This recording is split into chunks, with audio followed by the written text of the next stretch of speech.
Bom dia, pessoal. Tudo bem? Bom dia.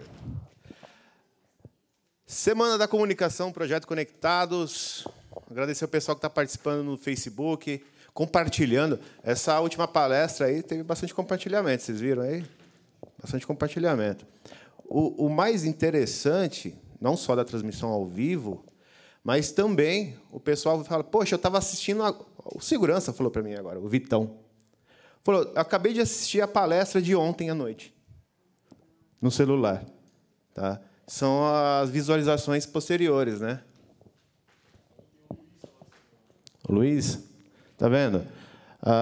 E também o Edinho também acabou assistindo algumas palestras, e isso fica, né? Depois, no site da Conectados, a gente vai deixaremos lá tudo montadinho para quem quiser assistindo, como ficou do ano passado. Eu, Rafa. Tá bom?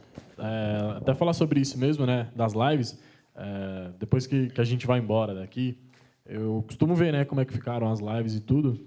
E a gente vê que a última live que a gente faz, que a gente começa às 7 horas, já tem mais de 200 visualizações. E tudo isso em menos de 3 horas, né? Sim, isso depois da postagem. Isso é muito bom para a gente, isso é muito legal. A gente só tem a agradecer o pessoal, né, que está curtindo a Semana da Comunicação. Com certeza. E consumindo o conteúdo que estamos levando. Esse é o projeto Conectados. Desde o começo, vamos levar a comunicação para todos, tá? De forma gratuita, para a comunidade, tudo que a Fundação faz aqui no Ipiranga. Bem, Érica Rezende, da TV Alesp, está aqui para falar sobre fake news. A professora Eliane também está aqui. Professora, quer dar uma palavrinha? Rapidinho. Dar bom dia a todos, agradecer a presença. Como sempre, várias pessoas prestigiando a segunda semana de comunicação. E quero agradecer a Érica pela Fundação Nossa Senhora Auxiliadora do Ipiranga. Nós já estivemos juntos, né? E por prestigiar o nosso trabalho e por termos a oportunidade de estar com você e trazer a sua grande experiência. Muito obrigada, seja bem-vinda e esperamos que você goste aqui do nosso trabalho e das nossas atividades. Tá bom? Obrigada.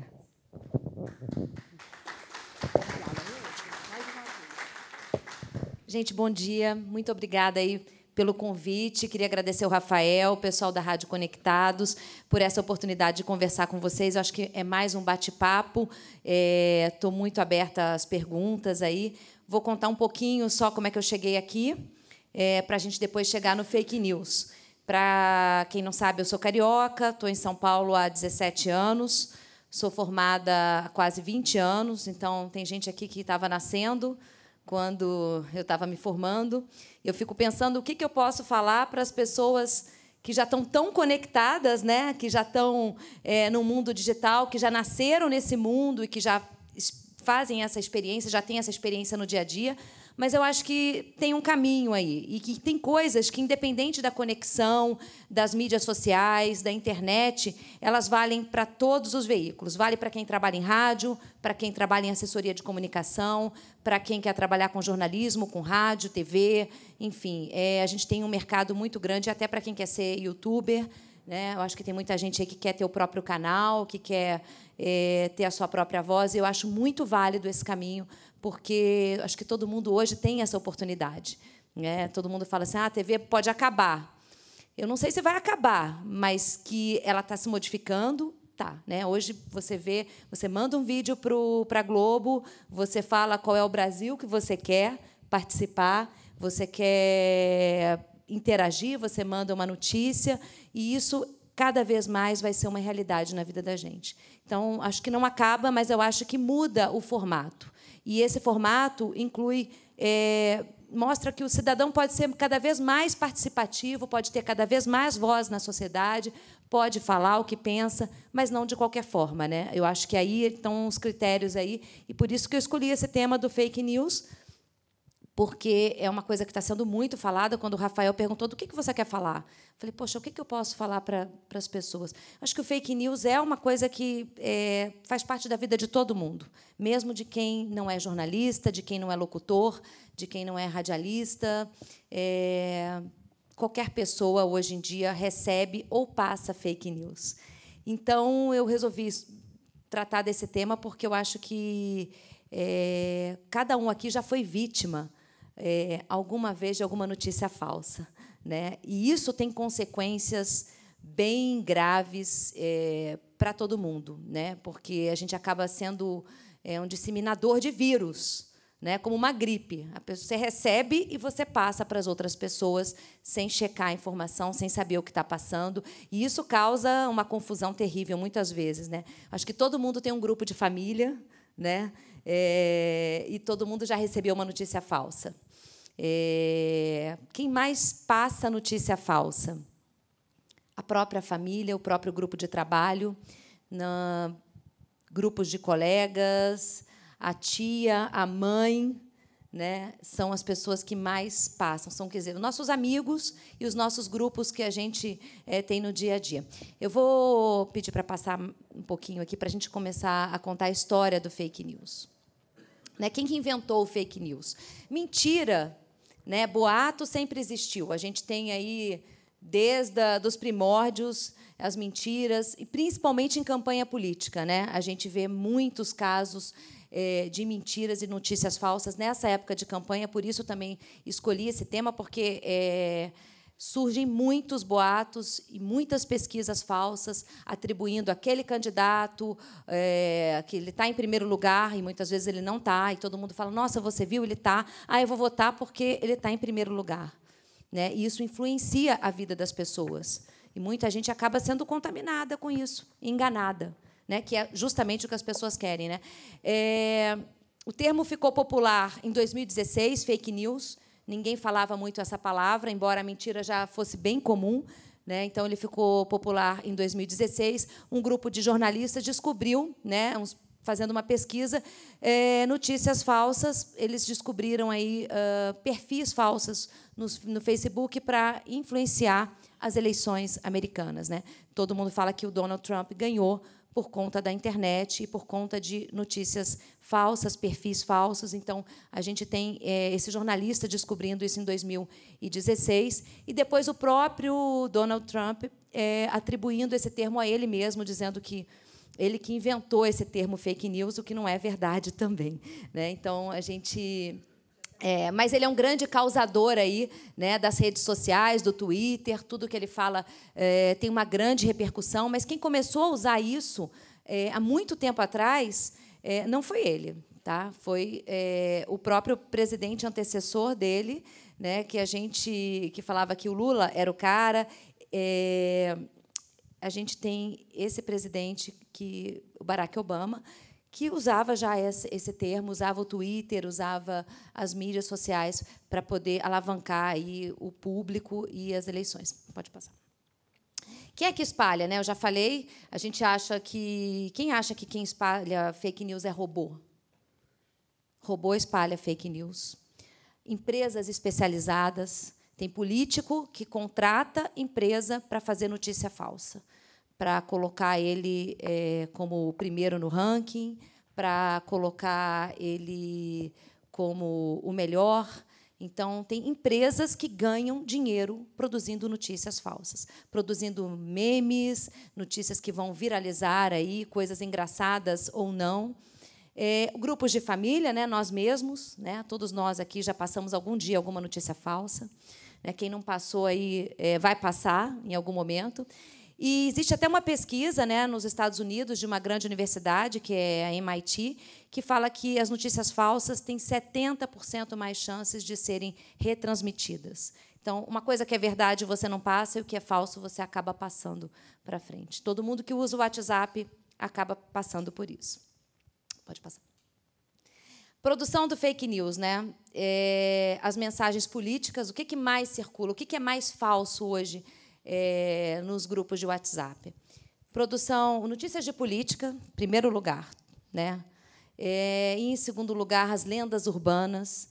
Também todo mundo tem uma história para contar de alguma coisa que viu, que aconteceu, alguma coisa que foi encontrado dentro de uma garrafa da Coca-Cola, ou alguma coisa que veio dentro de uma embalagem que comprou no supermercado.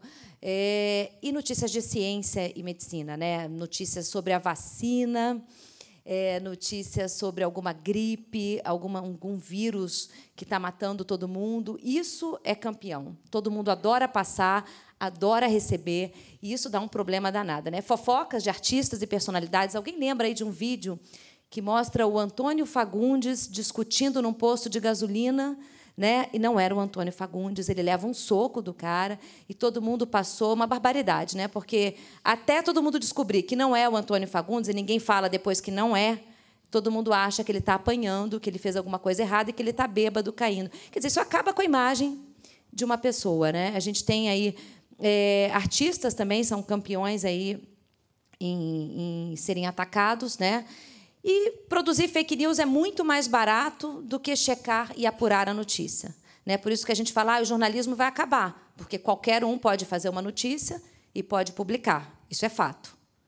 Agora, se essa notícia ela tem credibilidade e ela é verdadeira, aí é um longo caminho aí que a gente tem pela frente. Para a gente produzir uma notícia numa TV, numa rádio, num jornal, numa assessoria de imprensa, num release, você precisa passar por um protocolo, uma série de padrões aí, de checagem, de comparação.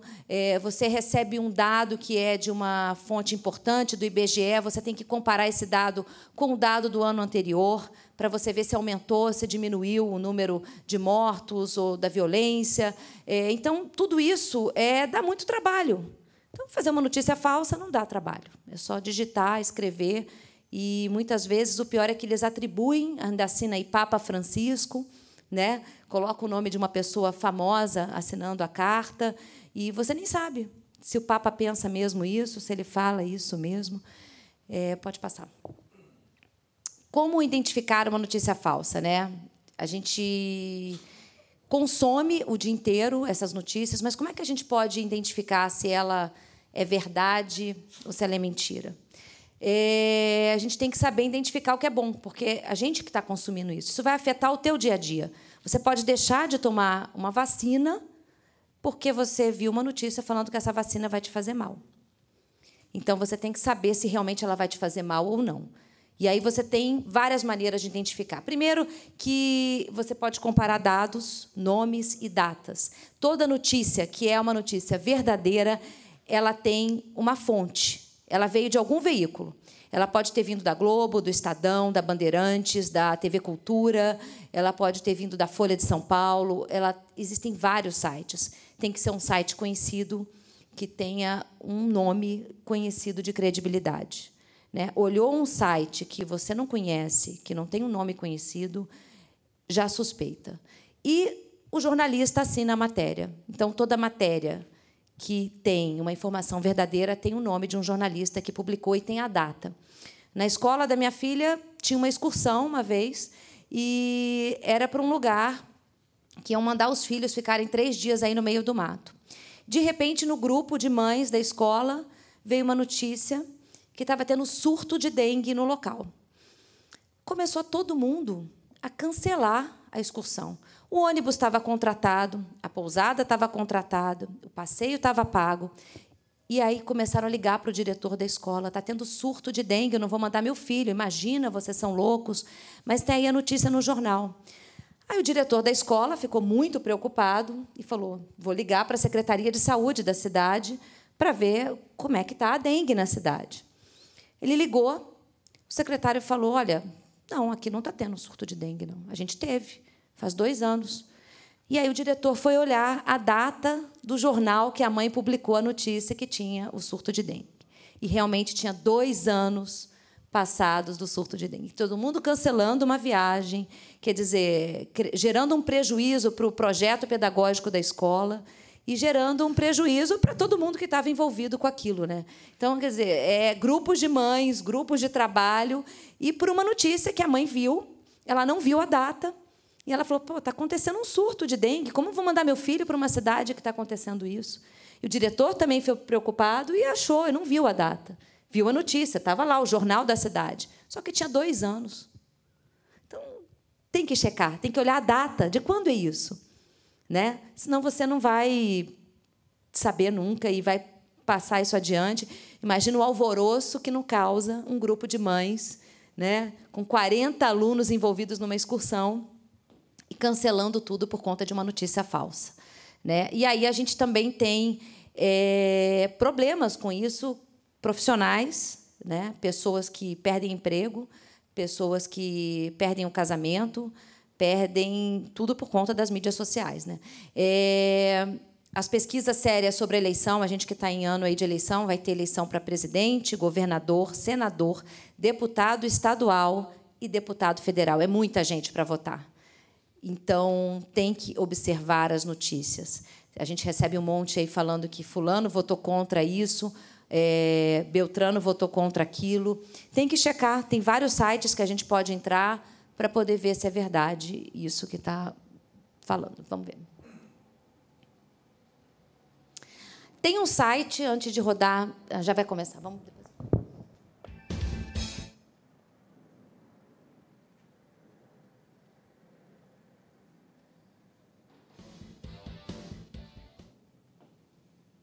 Tem um site, só para falar, que chama Vaza Falciani. É uma campanha que tem 3 jornalistas que estão fazendo, eles são da USP, são do UOL. É um curso gratuito para quem se interessa. É um curso... Como identificar uma notícia falsa. Tem várias etapas, tem vários vídeos muito legais. Você entra na internet, se conecta e pode assistir esses vídeos. Eu vou passar um para vocês.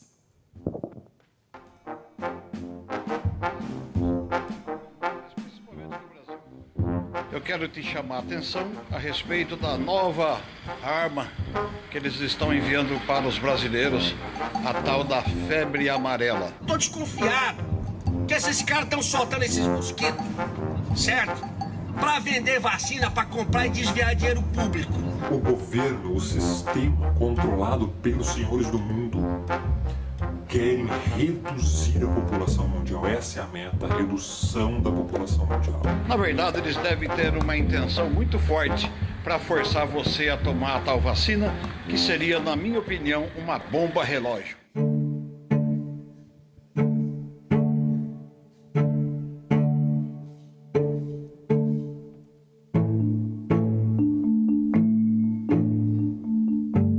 Nós tivemos 3 momentos importantes. Primeiro foi no início da vacinação, onde houve a circulação de que a secretaria estava escondendo as informações e que havia mais morte de macacos por febre amarela e também pessoas acometidas pela doença. O segundo momento foi aonde foi dito que a vacina não era eficaz e a vacina não faria o efeito desejado. E um terceiro boato dizendo que a vacina da dose fracionada era mais fraquinha, então que as pessoas não tomassem essa vacina. A notícia fraudulenta é um vírus do sistema informativo. Por exemplo, se você tomar própolis todos os dias, você não pega febre amarela. Ela leva o público a tomar atitudes no consumo, no relacionamento social ou na decisão política que vão produzir curtos-circuitos, que vão gerar mal-entendidos, que vão beneficiar estratégias criminosas.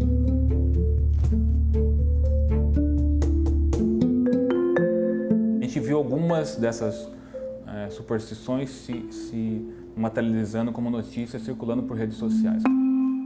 Os casos de febre amarela no Brasil provocaram uma onda de boatos na internet, divulgados principalmente pelos aplicativos de mensagem. Eu vou até pedir para que a Polícia Federal e o Ministério Público investiguem isso aí. Investiguem quanto que eles estão pagando na vacina para vacinar o povo. A vacina da febre amarela não dá lucro nenhum. Ninguém investiria em vacina de febre amarela. Existem vacinas que contêm 49% de mercúrio. Eu vou repetir. 49% de mercúrio.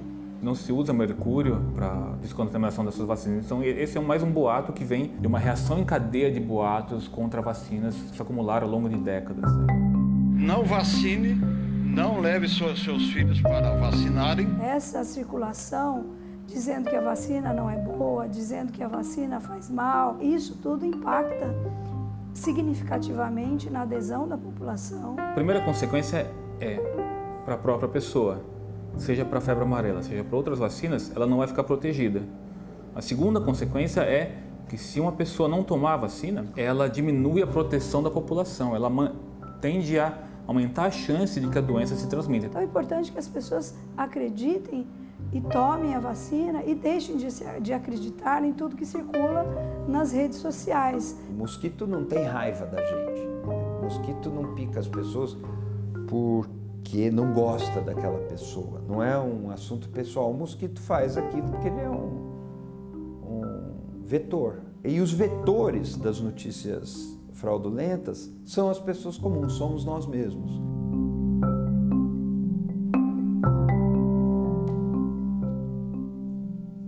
Esse é um belo trabalho do pessoal da USP, são 3 jornalistas, são blogueiros, professores da Faculdade de Comunicação da USP, 3 pessoas sérias que resolveram mostrar como que uma notícia falsa pode impactar a vida das outras pessoas. Acho que todo mundo aqui recebeu alguma coisa sobre vacina. Teve alguém que ficou com medo de tomar?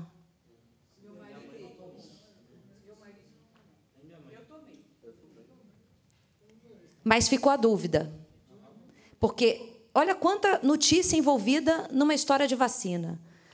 Um macaco que pode transmitir a doença para você, mercúrio que tem na vacina, a vacina faz mal, a vacina fracionada não faz efeito. Com medo. E sabe o que está acontecendo agora? A gente vai voltar a ter um monte de doença, porque as pessoas não estão tomando vacina, porque existe uma onda na internet de pessoas que são contra a vacina. E elas produzem notícias falsas, né? Elas acreditam que existe uma indústria da vacina e as doenças estão voltando. O governo começou agora a vacinação de sarampo e pólio, que é para crianças até 5 anos. Porque está voltando o vírus a circular, porque as pessoas não estão... Então, olha a repercussão, né, de uma notícia falsa ou de várias notícias falsas na vida das pessoas. Quer dizer, pode causar um problema de saúde pública, né? Você pode voltar a ter um monte de doença. H1N1, a vacina da gripe, o governo não atingiu a meta, ele ampliou... Ele começou com uma campanha até 5 anos e para idosos, e depois ele ampliou, porque as pessoas não foram vacinar, porque acharam que não precisa. E aí tem, em contrapartida, um áudio que você recebe no WhatsApp de um médico no interior, no Hospital das Clínicas, dizendo que está morrendo um monte de gente lá e que é para tomar. E você fala, em quem que eu acredito? Né? Esse áudio também, desse WhatsApp desse médico, é mentira. Eu também recebi, e é mentira. Mas, enfim, é importante tomar a vacina, é importante checar a questão da vacina, entrar no site da Secretaria de Saúde e ver que uma notícia falsa dessa prejudica a vida de todo mundo. Né? Eu acho que tem consequências aí ruins para a população. E esse grupo de jornalistas, eles disponibilizaram, chama Vaza Falciani, né? Eles fizeram de uma linguagem super bacana. Eles disponibilizaram na internet um curso online gratuito, qualquer um pode se inscrever, assistir os vídeos e poder participar e entender como é que é produzida a notícia. Eu só mostrei aqui um pouquinho para vocês terem uma noção disso, né? Pode falar.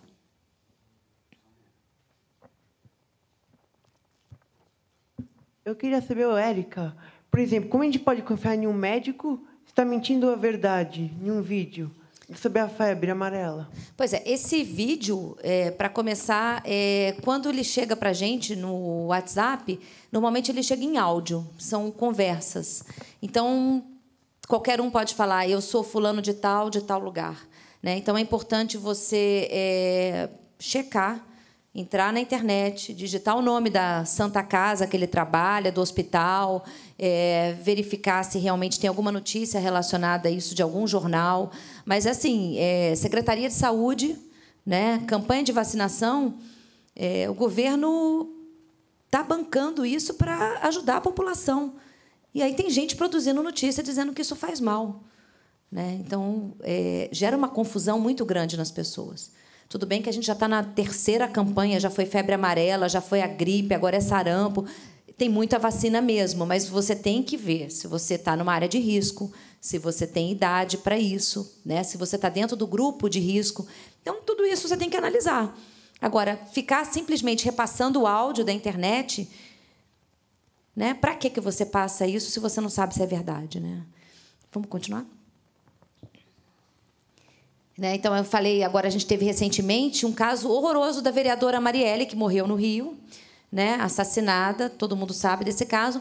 No dia seguinte que ela morreu, a vereadora, apareceu um monte de áudio falando que ela era ligada ao Comando Vermelho, que ela tinha relações com traficantes, que ela não era do bem. Quer dizer, a pessoa acabou de morrer.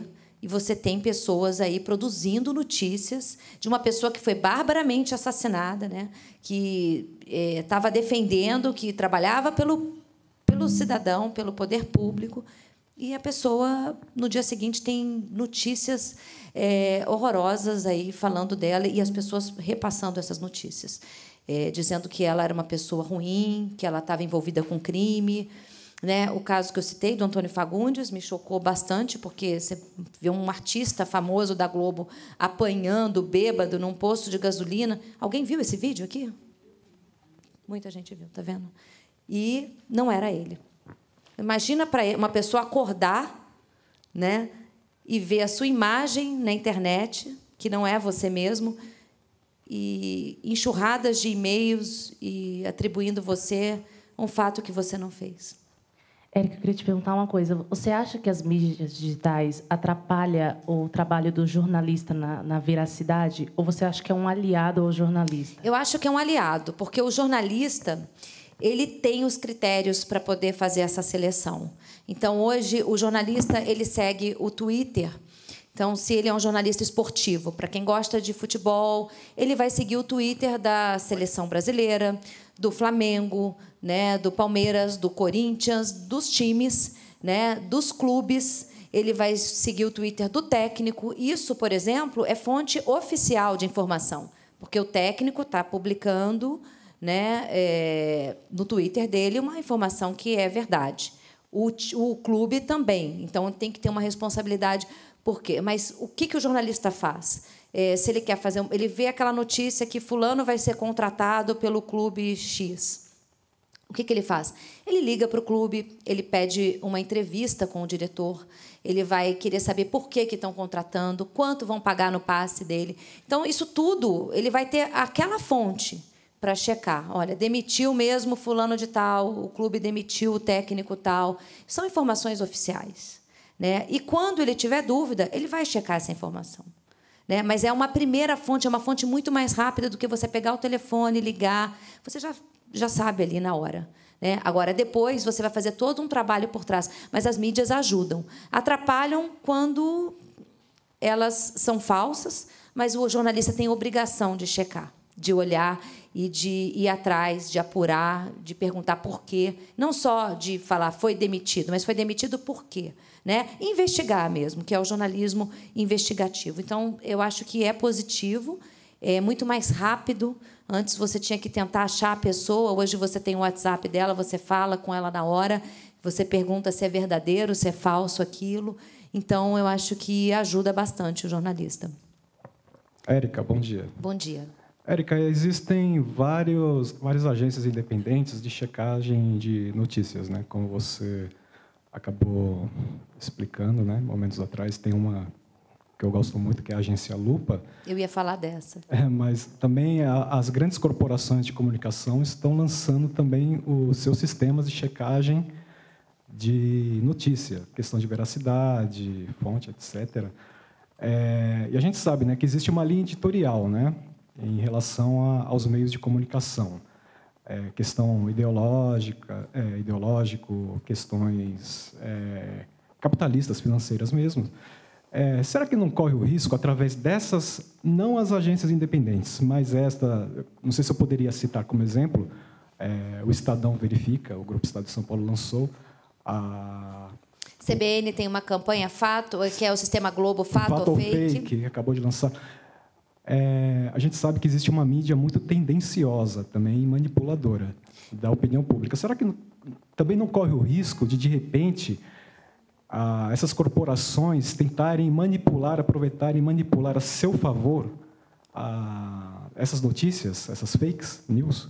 Eu acho que assim, o primeiro objetivo dessas campanhas é evitar o pânico, né? Eu vi uma imagem de venezuelanos entrando no Brasil e eles não estavam na fronteira do Brasil. Depois foi descoberta que eles estavam em outra fronteira de outro país. Então, aí você fala, o país está sendo invadido por venezuelanos. Então, acho que existe a primeira intenção desses grandes veículos é evitar o pânico da vacina, o pânico do país estar sendo atacado, do pânico que é para a grande massa não entrar em pânico ou não ser levada a fazer alguma atitude que possa prejudicar. Eu acho que é importante você ter essa desconfiança, né, pela tendência. Então, a gente sempre tem um jornal que é preferido pela linguagem ou pelo estilo, né? Seja o Estadão, ou seja a Folha, você vai preferir um ou outro pelo estilo de matéria. Tem coisas que eu vejo e eu olho com um olhar de desconfiança, né? E isso tem que ter sempre. Eu acho que esse olhar tem que ter sempre. Mas, quando ela diz se é fato ou se é fake, não é manipulação. Ela realmente vai checar aquilo, se é verdade ou se é mentira. Agora, o fato daquela notícia estar sendo muito replicada, você pode desconfiar, né? Então, você vai olhar aquilo. Então, vamos falar de eleição. Uma campanha política, né? Então, colocam, por exemplo, o Bolsonaro disparado nas pesquisas. Logo em seguida, você tem que ver quem é a fonte que está citando isso. A gente tem alguns institutos sérios de pesquisa, Datafolha, Ibope. Então, você tem que acreditar, primeiro, em alguns institutos de pesquisa, que são feitas pesquisas quantitativas, sérias, com público, tem que ter um mínimo de pessoas entrevistadas, tem que ter idade, tem que ter profissão. Então, não dá para simplesmente pegar e falar do Lula, do Bolsonaro, sem você saber quem é que está falando. Qual é a fonte daquela notícia? Quem fez a pesquisa? De quando é essa pesquisa? Então, isso que é importante. É fato que alguns veículos têm uma tendência a apoiar alguns candidatos, a gente percebe isso. Eu acho que você deve ter essa percepção também. Mas eu acho que essa questão do fato ou fake, inicialmente, é muito positivo para você evitar o pânico, evitar que as pessoas sejam contaminadas aí com notícias que levem a fazer besteira, por exemplo, a não tomar a vacina com medo, né, de ter mercúrio ou da vacina fazer mal, te deixar gripado, né? Tem muito esse papo. Então, a gente tem que esclarecer, tem que ler, não pode ouvir só uma informação. Perfil falso no Facebook tem um monte também, né? Vocês já viram aqueles influenciadores que têm 1.000 seguidores, 10 mil, 1 milhão. Aí você vai ver quantas curtidas a pessoa tem, para você saber se, de fato, aqueles influenciadores, né, que você vê são verdadeiros, aqueles seguidores. Você tem que ver quantas curtidas aquela pessoa tem. Por que isso? Porque, no mínimo, ele tem que ter 5% a 10% daquele público que segue ele curtindo ele. Senão, não tem sentido. Então, se ele tem 100 mil seguidores e tem só 80 curtidas, 100 curtidas, tem alguma coisa errada. Porque, pelo menos, de 100 mil, você tinha que ter pelo menos 1.000 pessoas te curtindo, né? Então, você tem que olhar isso também. Porque o número de quantos que seguem e de quantos que curtem. Porque aí você vai ver também que muitas dessas pessoas que aparecem com milhares de seguidores não têm curtidas. Então, são perfis falsos. Ou são seguidores falsos. Existem empresas que são pagas para criar perfis falsos e seguidores falsos. Você compra seguidores. Então, você fala, nossa, mas fulano é tão influente. Aí tem mais de 100 mil seguidores. Você vai ver o número de curtidas. Tem 80, 100 curtidas. Né? Então, tem que avaliar qual é o tamanho dessas pessoas. Érica, bom dia. Bom dia. Eu gostaria que você falasse um pouco, é lógico que aí já é uma área jurídica, né? Mas o fake news nós vemos aí que parece que já se firmou uma corrente negativa, né, de respeito ao jornalismo. Pela sua experiência, assim, pela vivência que você tem, eu gostaria que você falasse um pouco na questão jurídica, porque isso vem crescendo, crescendo, crescendo. Será que há uma legislação que possa dar um opa, peraí, não é assim? Tem, né? A gente tem alguns avanços. Tem, por exemplo, com relação ao roubo de conteúdo, né? A lei da Carolina Dickmann, lá, que quando roubaram as fotos dela do computador e foi parar na internet, existe processos, né? Vou mostrar isso agora das consequências. Tem processos seríssimos na Justiça Federal, na Justiça do Estado, tem multa e retirada de site do ar também. E aí, quando eu falo que tem consequências graves, tem consequências... não é só na vacina. Eu tinha um estagiário, a gente estava falando de clube aqui, eu trabalhava num programa que chamava Via Legal, o direito do cidadão através da justiça. Esse programa existe até hoje, ele é veiculado na TV Cultura, na TV Justiça, e a gente mostrava o direito do cidadão através da justiça. E aí eu fui fazer uma matéria sobre contratação de técnicos de futebol, uma questão jurídica com relação ao técnico. E a gente conseguiu falar com o Gilson Kleina, que estava no Palmeiras na época. E aí eu pedi autorização, fui gravar no Palmeiras e o meu estagiário foi comigo. E a gente acompanhou uma tarde de treino, uma coletiva de imprensa com os jogadores e com o técnico. Eu não entendo nada de futebol, fui lá para fazer uma matéria jurídica, para falar da profissão do técnico. E, no final, o estagiário pediu para tirar uma foto com um jogador que tinha saído do São Paulo para o Palmeiras, que ele era muito fã daquele jogador. O jogador, eu não sei se alguém é palmeirense ou São Paulino aqui, mas eu acho que, eu não sei se era o Pato, pode ser o Pato, que saiu do o Ganso? Qual que é? É um deles. O Pato ou o Ganso, eu não sei, mas tinha um jogador... Hã? Era um bicho. É o Pato. Ele saiu do São Paulo, foi para o Palmeiras por uma fortuna, como sempre é. E aí ele chegou e tirou uma foto no final do treino. E o jornalista não pede para tirar foto com o jogador.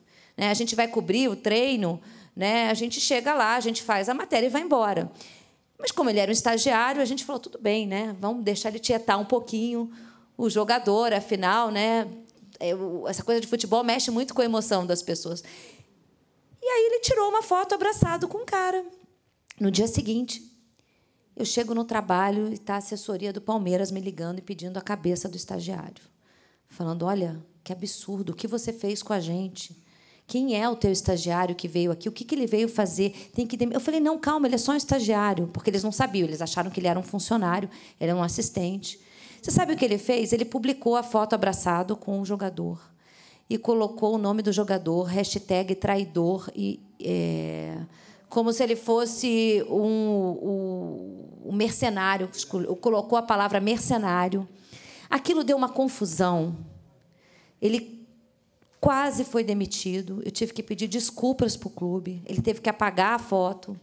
Isso tem uns 7 anos, estava começando ainda essa coisa de publicar foto e tudo, mas foi uma confusão tão grande. E ele quase perdeu o emprego dele de estagiário por conta disso.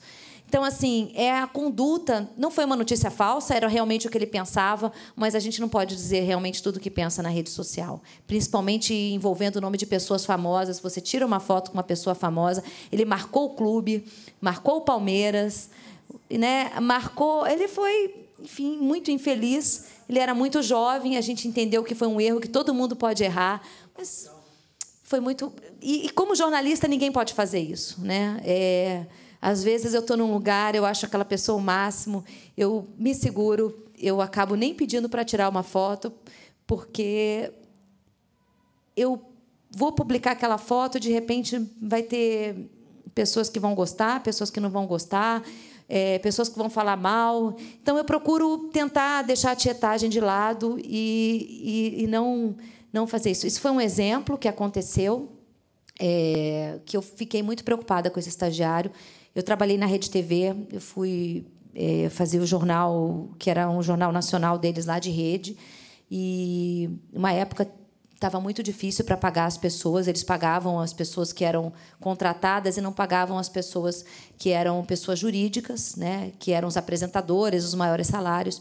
E um dia a apresentadora do jornal colocou no Facebook algo relacionado como meu salário não chegou, ainda estou... Era uma pessoa pública, foi demitida, perdeu o posto de âncora do jornal por conta de um comentário no Facebook. Uma carreira de mais de 10 anos... né, ela acabou se excedendo no comentário. A empresa não gostou, uma emissora de televisão, ela tinha seguidores, né, aquilo envolvia uma questão salarial que era pertinente a ela e à empresa, e ela acabou sendo demitida. Então, tem o caso de uma profissional experiente que cometeu um erro, um estagiário. Quer dizer, todos nós podemos cometer, mas tem que ter muito cuidado. Porque o impulso na hora de publicar uma notícia... né, ele é muito grande, né? Na hora de e principalmente na hora de colocar a legenda tem que ter muito cuidado, né? Porque você pode acabar com uma pessoa.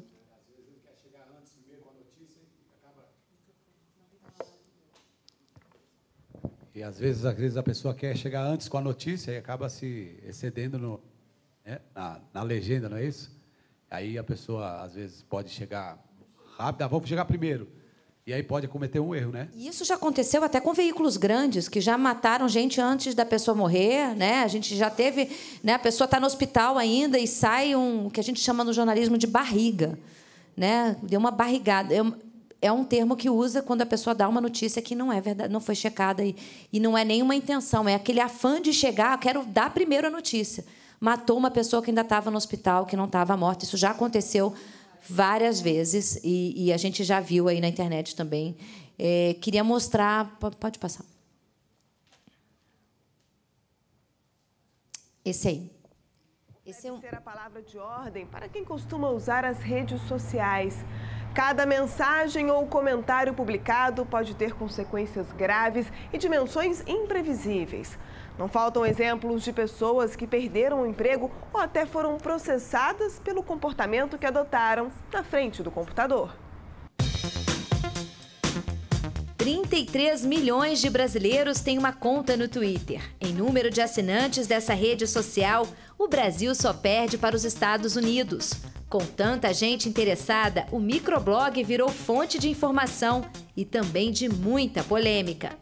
Este jovem, que prefere não se identificar, costumava fazer comentários no Facebook sobre a empresa onde trabalhava. O problema é que o chefe dele estava na lista de contatos e via tudo que era publicado. Eu fiquei sabendo que eu estava sendo investigado, que eles estavam olhando tudo o que eu estava fazendo nas redes. E lá tinha algumas críticas contra certas coisas da empresa, mas críticas respeitosas, sem xingar ninguém, apenas a minha opinião. Em 3 meses, o jovem que trabalhava como agente de trânsito foi demitido por justa causa. E me fizeram 2 perguntas. Por que eu estava postando aquilo e se eu tinha consciência de que eu poderia estar cometendo algum crime. O jornalista Marcelo Taz, que tem mais de 3 milhões de seguidores no Twitter, destaca o potencial da internet, mas faz questão de dizer: é preciso ter muito cuidado na hora de usar as redes sociais. A internet hoje é a grande rua, é a grande praça. O que você fizer lá vai ser levado em conta na hora que você formar um emprego, vai ser levado em conta profissionalmente. Agora, se a gente exclui a rede achando que lá é um outro mundo, que a gente chama de mundo virtual, e que aquele mundo não tem nada a ver com o nosso mundo real, você pode quebrar a cara. Basta um clique e em instantes a sua mensagem pode ser publicada e repassada para o mundo inteiro. Foi assim, por causa do Twitter, que uma estudante de direito aqui de São Paulo perdeu o emprego e foi condenada pela Justiça Federal por crime de incitação à violência e preconceito.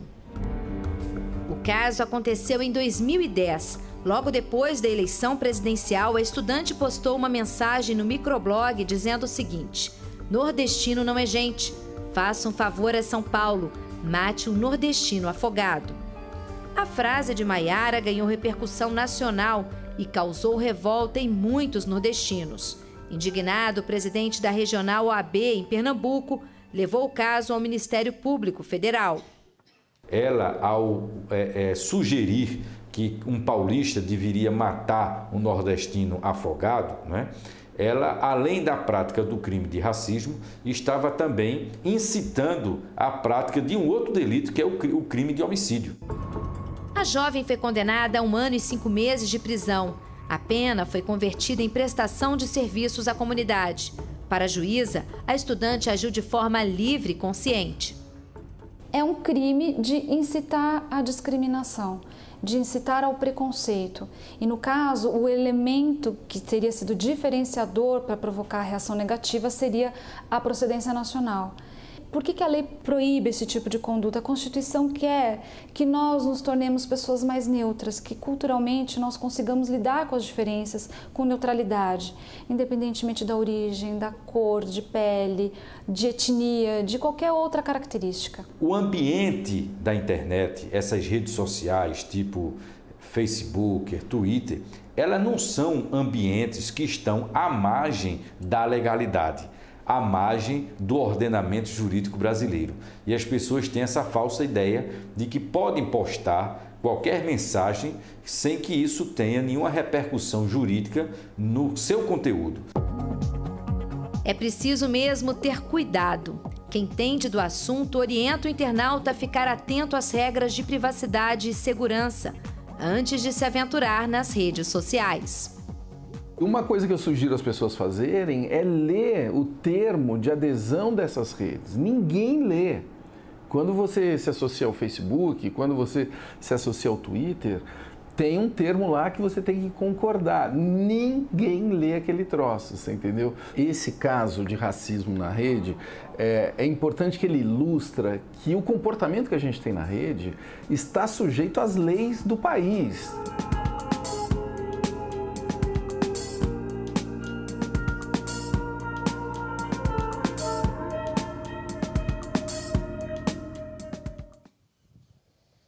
Essa é uma matéria antiga. Deu para perceber que eu estou bem mais velha. Tem muito mais seguidores no Twitter, os números estão desatualizados, né? Marcelo Taz tem muito mais seguidores. Enfim, os números mudaram, mas eu acho que o exemplo é importante, fugindo um pouco do fake news e trazendo a responsabilidade para a gente.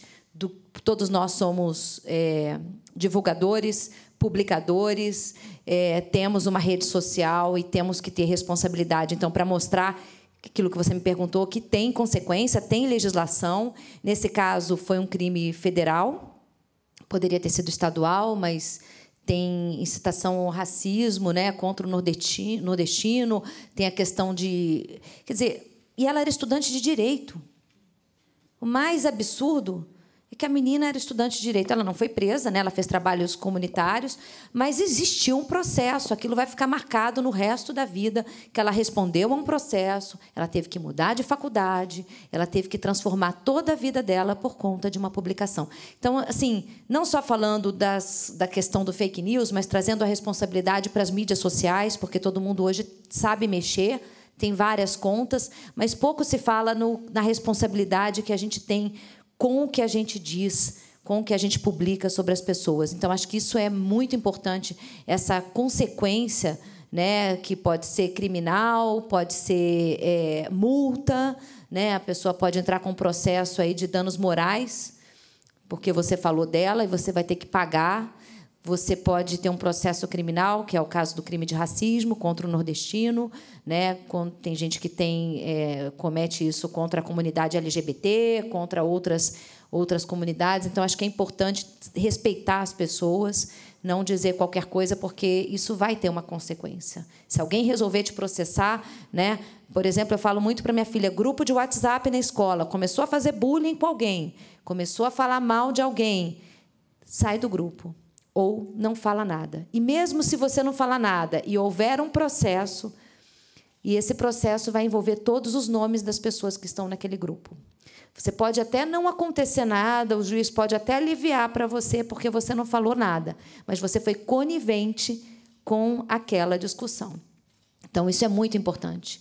Então, o grupo que você está na escola ou no trabalho começou a falar mal de alguém, sai do grupo, porque se aquela pessoa estiver sendo discriminada e resolver entrar com um processo, todo mundo vai ter que responder.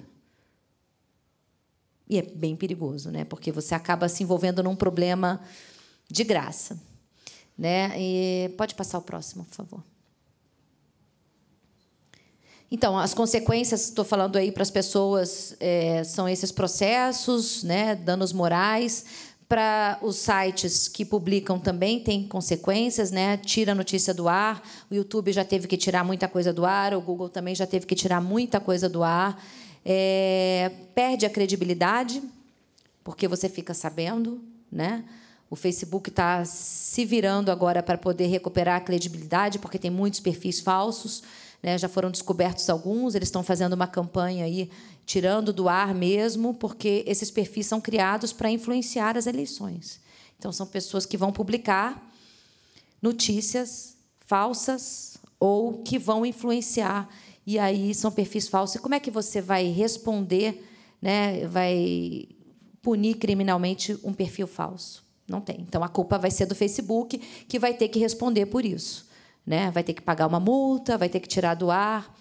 O Tribunal de Justiça do Rio, recentemente, né, mandou o Google tirar do ar, acho que 16 vídeos de notícias falsas sobre a morte da vereadora Marielle. Então, aquilo que eu falei, teve um processo, a irmã dela e a namorada dela entraram com um processo, o Google teve que excluir todas as notícias que ele pôde sobre ela.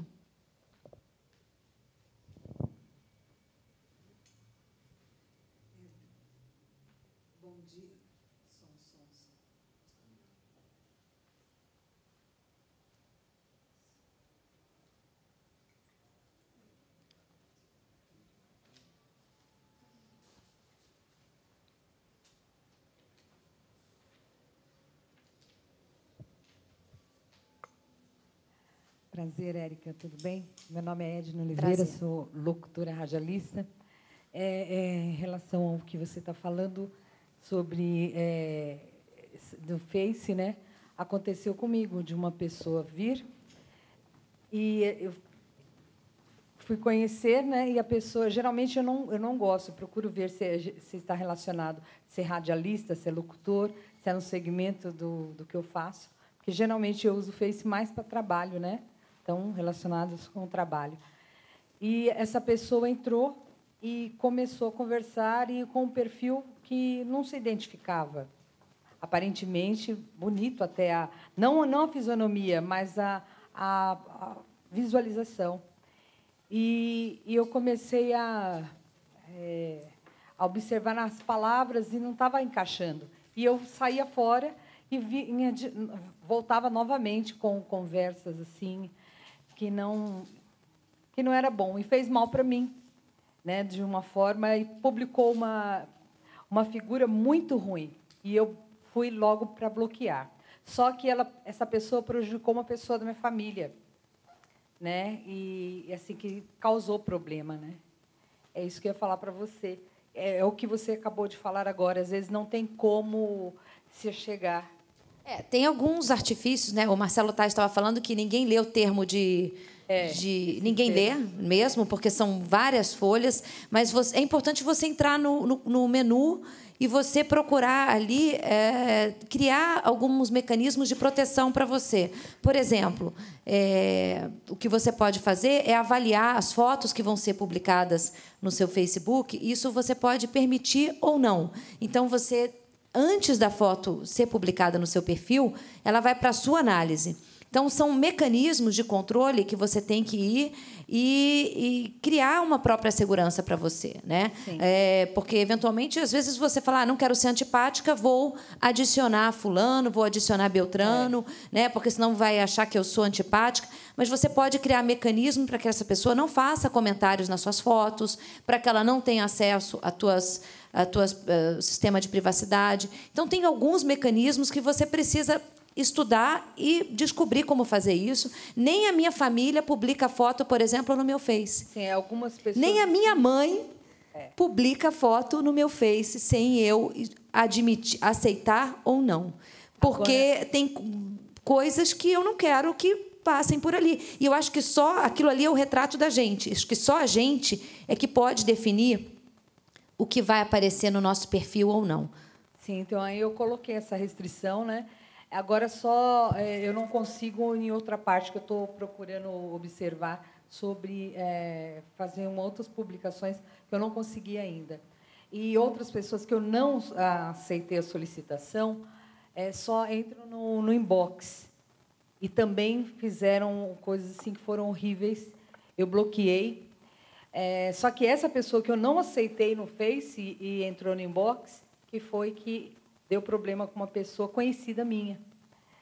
Agora estou tentando ver o que eu faço, estou tentando descobrir, porque eu ocultei os meus amigos, mas agora eu tirei.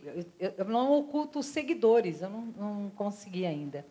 Né? Eu acho que tem que olhar direitinho e tomar muito cuidado realmente com quem você aceita e acabar bloqueando. E assim, eu fiquei sabendo que muitas pessoas às vezes me conhecem e querem o número do celular para falar no WhatsApp.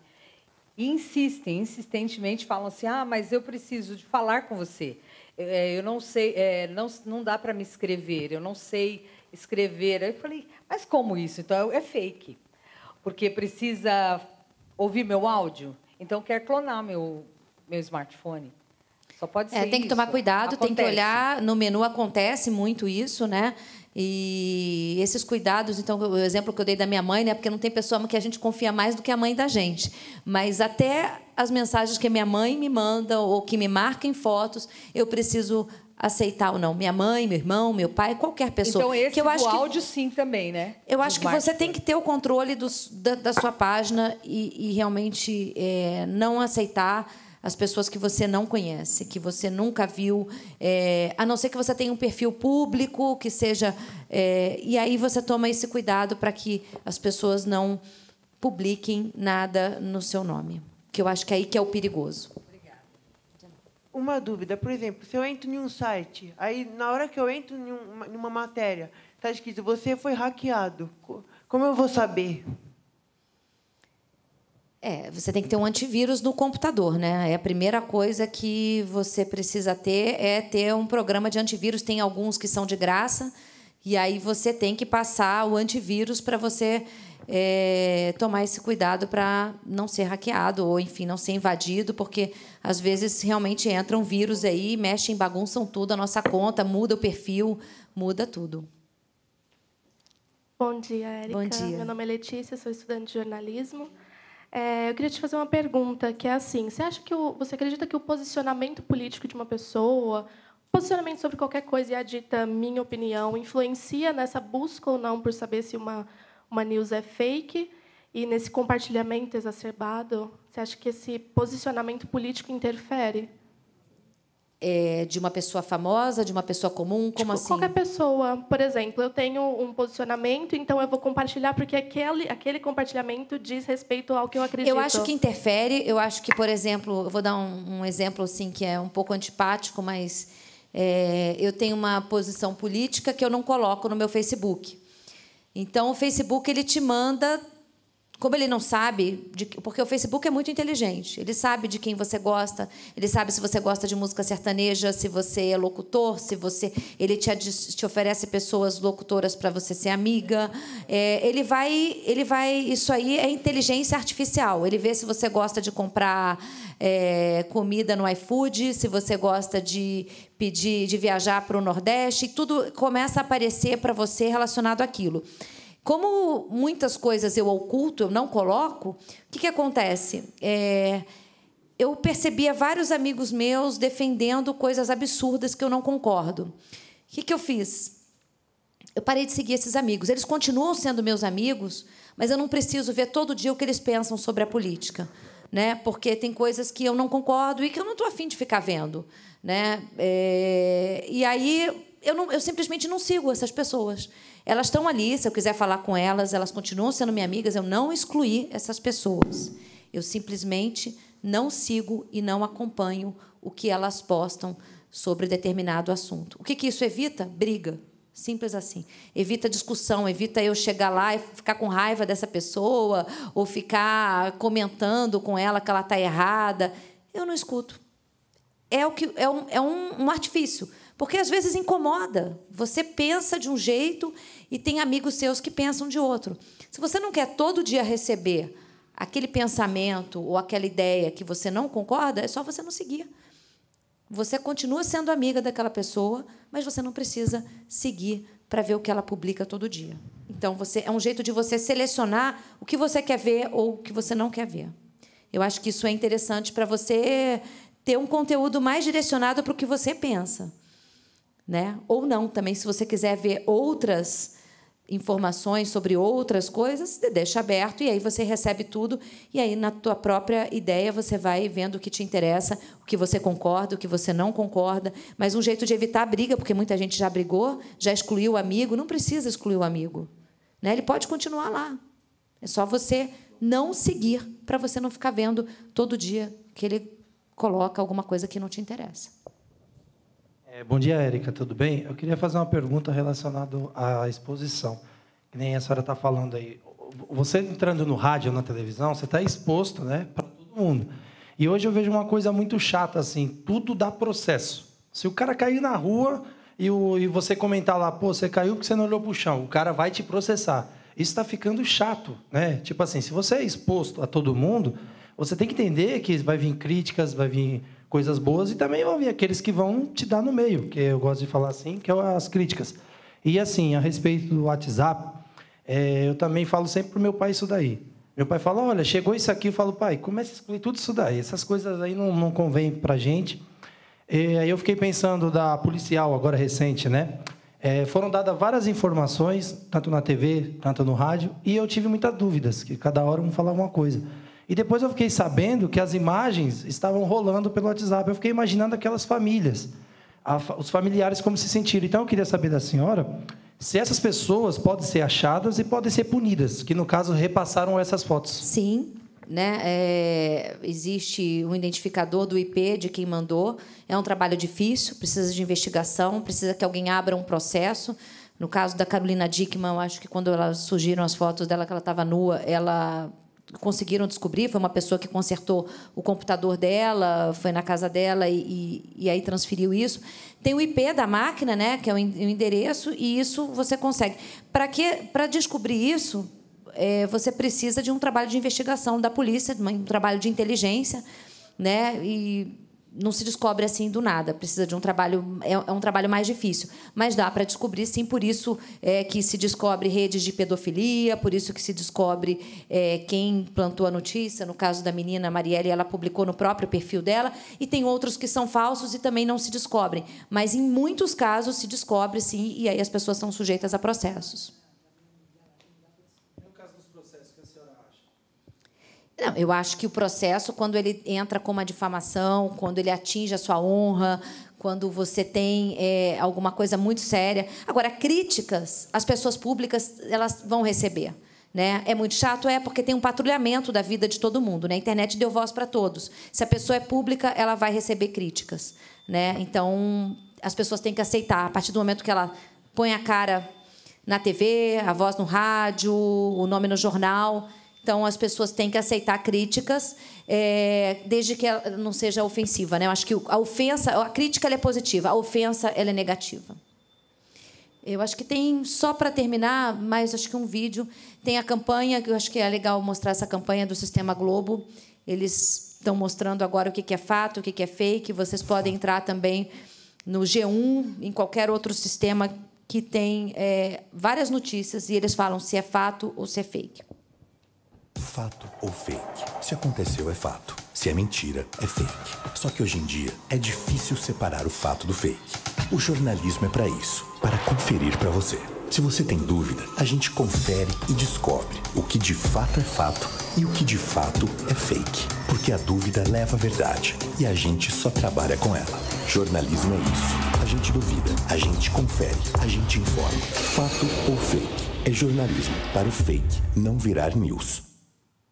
Está aí um exemplo do que eu já tinha falado, né? A gente falei da campanha da Vaza Falciani, que são jornalistas que fizeram concurso online gratuito. Quem quiser fazer, pode fazer. Tem as campanhas aí do Sistema Globo, que envolve CBN, G1, todo o sistema de TV Globo. Você entra lá no site e você vai ver que notícia que é verdadeira, que notícia que é falsa.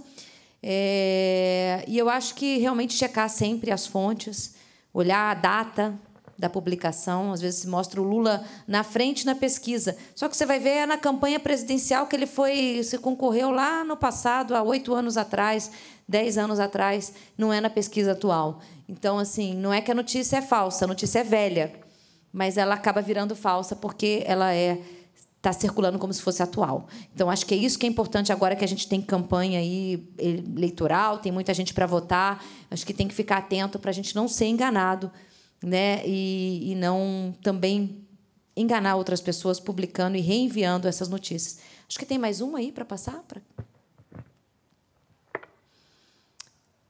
Esse curso, né, que eu falei dos blogueiros, a campanha do Facebook, que vai apoiar 2 projetos que visam combater fake news no Brasil. Então, eles estão gastando dinheiro com isso, estão investindo em combater. E tem mais um, acho, que é as mudanças no WhatsApp. Eu não sei se vocês separaram, de 1 mês, 2 meses para cá, a mensagem que você encaminha está escrito encaminhada, que é para quem receber saber que não foi você que escreveu essa mensagem. Essa mensagem ela veio de outra pessoa. Então, isso é uma mudança que o WhatsApp já fez. Parece que também, eu não experimentei isso, mas que você não consegue mais enviar mensagem para 200 pessoas ao mesmo tempo. Os grupos têm que ser menores. Então, isso evita que você propague a notícia de uma forma assim para mais gente ao mesmo tempo. São 10 encaminhamentos agora. 10 encaminhamentos. E o Instagram colocou, quando você printa a tela, aparece para o perfil. A sua tela foi capturada. Isso é ótimo, né? Eu acho que é importante a gente entender que rede social é muito bom. A gente realmente fica conectado com as pessoas, a gente tem acesso mais fácil às pessoas, mas tem que ter responsabilidade. E não é uma terra que não tem lei. Tem lei, tem processo, tem consequência, né? Seja ela até o término de um namoro, a perda de um emprego, até a eleição de um presidente que a gente não quer para o nosso país. Então, queria muito agradecer vocês, né? O WhatsApp vai gastar $50 mil com incentivo a bolsas de estudo. Quem quiser estudar TI, dá tempo ainda, para pesquisadores criarem soluções para aumentar o sistema de segurança. Então, eu acho que isso é uma das profissões assim do futuro, trabalhar com sistema de segurança na rede.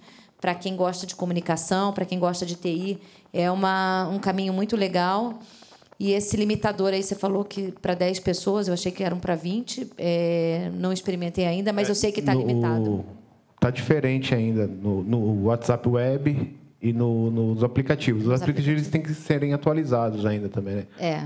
É isso. Queria muito agradecer a presença de vocês aqui na palestra. Espero que eu possa ter contribuído aí para o dia a dia de vocês. Seja locutor, né? Porque eu não entendo nada de rádio, né? Eu trabalho com TV, mas eu acho que a mídia social e todos esses canais, eles fazem parte da vida de todos nós, sejamos nós comunicadores ou não.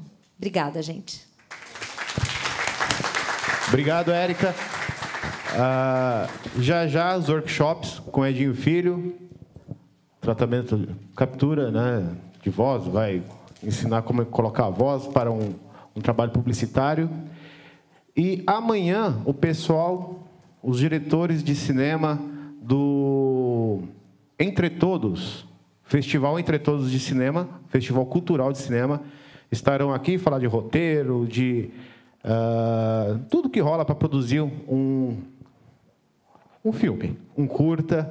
Isso é legal também para quem quer produzir vídeos para a internet, né? A gente tem um youtuber aqui, o Made Byte também. Roteiros. Nossos cursos aqui, a gente tem bastante roteiro também. O roteiro é parecido, né? Tanto de rádio, para televisão, claro, com mais elementos, e cinema. E, para encerrar a Semana da Comunicação, amanhã, o Robson Ferri, o locutor Robson Ferri, vai trazer o seu trabalho da RF Mídia, uma produtora imensa de rádio conteúdo, e também vai falar sobre a radiolinguiça, né? O pessoal que fica enrolando, enchendo linguiça no ar, e sobre a sua experiência nas Olimpíadas e nas Copas do Mundo. Agora ele esteve na Rússia. Ele resumiu ele vende conteúdo. Ele vai até a Rússia e produz conteúdo para as rádios que não têm possibilidade de ir mandar uma equipe. É bem legal, vale a pena. E vou agradecer o pessoal das lives aí. Então, vamos comer que já tem mais.